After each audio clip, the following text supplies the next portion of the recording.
वहीं मुंबई के रवाठे में रक्षाबंधन के दिन घर में चोरी की घटना हुई। चोरी में 37 तोला सोना, 1.5 किलो चांदी, 7.5 लाख रुपए की नकदी चोरी हुई है।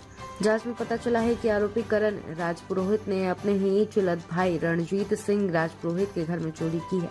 आरोपी स्वान और मंजार का व्यवसाय करता था और उसने चाइना से 12 लाख का स्वान मंगाया था, लेकिन वह स्वान मर गया, जिससे उसे बड़ा नुकसान हुआ है।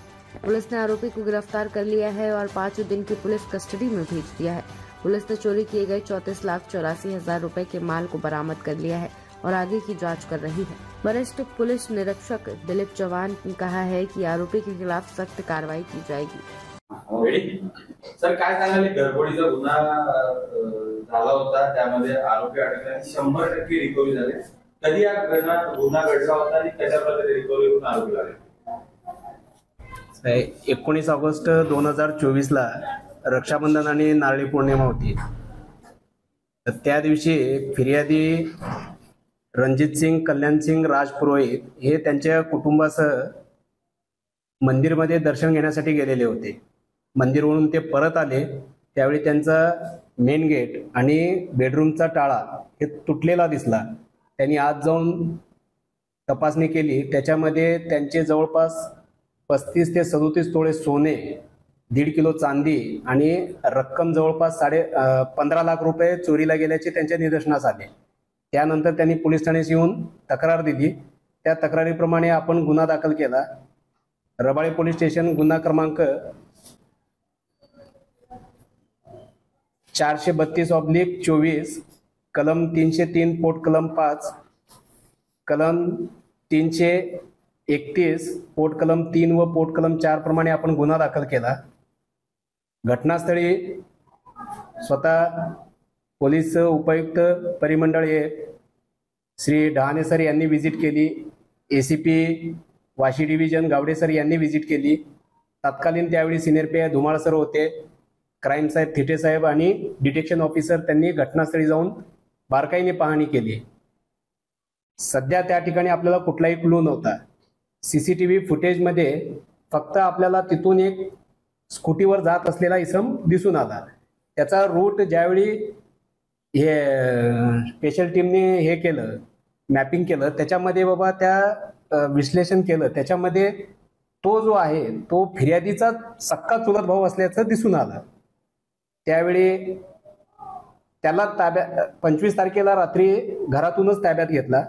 ॲक्च्युअलमध्ये फिर्यादी आहे हा पहिल्या माळ्यावर राहतो आणि आरोपी जो आहे तो दुसऱ्या माळ्यावर राहतो, जो त्याचा सक्का चुलत भाऊ आहे। त्याला ताब्यात घेऊन 25 तारखेला रात्री साधारणतः 8 वाजता इथं पोलीस स्टेशनला आणलं। त्याच्याकडे 1.25 तास इंट्रोगेशन करण्यात आलं। आपल्या इंट्रोगेशनमध्ये त्यांनी गुन्हा केल्याचं कबुली दिलं।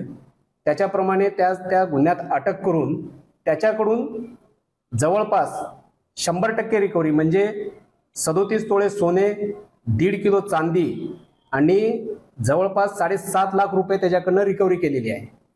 त्याची अजून पोलीस कस्टडी आहे, 5 दिवसाची पोलीस कस्टडी मिळालेली आहे। उद्या त्याला परत रिमांड कामी हजर करून पुन्हा त्याची आम्ही कस्टडी घेणार आहे।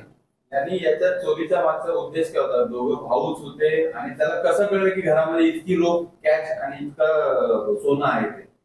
बरोबर, हा विदेशी डॉग्स आणि कॅट्स आहे, तो इम्पोर्ट करतो, त्याचा तो बिझनेस आहे।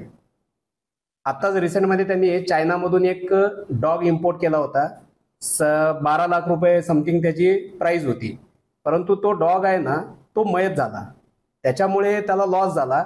आता लॉसमधून आपण बाहेर कसं निघायचं हा त्याचा विचार चालू होता, जे चौकशीमध्ये रिव्हील झालं। त्याला माहित होतं की बाबा घरी भावाकडे बाबा घरामध्ये त्यांचा बिझनेस आहे, त्या बिझनेसचे पैसे आहेत, जवळपास बाबा घरगुती खानदानी आपले सोनं नाणं आहे आणि नातेवाईक असल्यामुळे घरी ये जा असल्यामुळे त्याला ते घराची पूर्ण माहिती होती। आणि हे ज्यावेळी मंदिराला दर्शन घेण्यासाठी गेले तर ती संधी साधून त्यांनी बाबा ते काम करून घेतलं। इवन तक्रार देताना सुद्धा फिर्यादी सोबत हा आरोपी पोलीस स्टेशनला आलेला होता। नंतर हे तपासामध्ये तोच असल्याचा निष्पन्न झाला। तपासामध्ये या आरोपीबाबत अजूनही यापूर्वी असे काही गुन्हे वगैरे केले असं काही निष्पन्न झाले? आता आरोपीचं वय आता सध्या 26 आहे। तो मायनर असताना 18 वर्षापेक्षा कमी असताना त्यांनी गुजरातमध्ये पण सेम चोरीचेच 2 गुन्हे केल्याचे आतापर्यंत तपासामध्ये निष्पन्न झालेलं आहे. पोलीस आपल्याला किती दिवसाची पोलीस कोठडी भेटली? आपल्याला 5 दिवसाची पोलीस कोठडी भेटलेली आहे. उद्या त्याचा रिमांड आहे. परत आम्ही कस्टडी घेऊन बाकी अजून त्याच्याकडून काय निष्पन्न होत आहे का ते आमचा प्रयत्न चालू आहे. आरोपी एकच आहे? आरोपी एकच आहे. आता बघायला गेलं की इतकी मोठी रक्कम एका व्यक्तीने स्वतःच्या घरात ठेवली होती, इतक्या मोठ्या प्रमाणामध्ये सोन्याचे दागिने ठेवले, त्यांनी एखाद्या जर लॉकरमध्ये ठेवले असते तर कदाचित अशी घटना घडली नसती.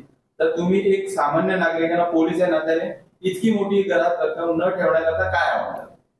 आमचं आव्हान हेच आहे की बँकेने खूप काही सुविधा पुरवलेल्या आहेत, लॉकर सिस्टम दिलेलं आहे, इवन फ्री ऑफ कास्ट पण तुम्हाला सेवा पुरवली जात आहे. तर तुम्ही बाबा इतकं दागिने पैसे घरी न ठेवता आपल्या अकाउंटवर किंवा लॉकरमध्ये बाबा सदरचे दागिने ठेवावे, हेच आम्ही रवाळे पोलीस ठाण्याकडून आवाहन करतो. सदरची कारवाई आहे, ही कारवाई माननीय पोलीस आयुक्त बारंबे साहेब, माननीय सहपोलीस आयुक्त एनपोरे साहेब, माननीय अतिरिक्त पोलीस आयुक्त साकोरे साहेब, परिमंडळ 1 चे पोलीस उपायुक्त